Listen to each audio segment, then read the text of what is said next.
The assassination of Julius Caesar.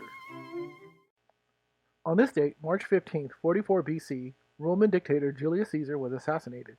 At the time of his death, he was reforming the Roman Republic through a series of measures such as extending Latin rights to those in the Roman realm and rebuilding the cities of Corinth, which Rome burnt down to the ground 100 years earlier at the Battle of Corinth, and the old Punic capital Carthage, whom he had big plans for. Caesar also wanted to abolish the current tax system and leave it up to the cities to collect tribute instead of the republic, but he also did things that caused the Senate to conspire against him, and that was trying to make himself a divine monarch.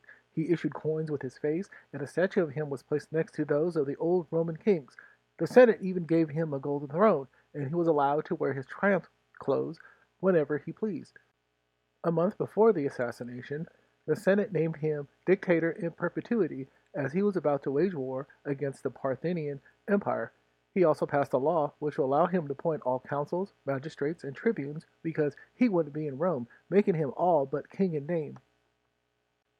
70 Roman senators and politicians led by Brutus, his brother-in-law and senator Cassius and Decimus put together an assassination plot that would prevent Julius Caesar from becoming a tyrant who would destroy the Roman Republic. According to Roman historian Suetonius, everyone was tired of Julius Caesar trying to feign his desire of becoming king and his gutting of the Roman Republic through many dictatorial measures he passed through the Senate. On the Ides of March, the Senate, along with the conspirators, met at the theater of Pompeii for one of their formal senatorial meetings. Julius Caesar was sitting on his throne when a Roman senator, Julius Caesar, presented him with a petition to recall his exiled brother, Publius. He motioned him away, but Cimber grabbed his toga, causing Caesar to say, "Why? This is violence." At the same time, Casca, a Roman senator and the childhood friend of Caesar, pulled out his dagger and tried to stab him in the neck, but he managed to cut him on the shoulder. Caesar saw that Cascus was trying to kill him and said, "Cascus, you villain, what are you doing?" Cascus, he cried out to his brother, "Help me!" And Gaius, his brother, stabbed Caesar in the ribs. He was stabbed over 20 times as he was attacked by assassins from all directions. Caesar was stabbed in his face, back, legs, and chest. Caesar then staggered to the base of the statue of his former rival, Pompey the Great, and died at his feet, a dramatic gesture that I'm sure was planned by the assassins.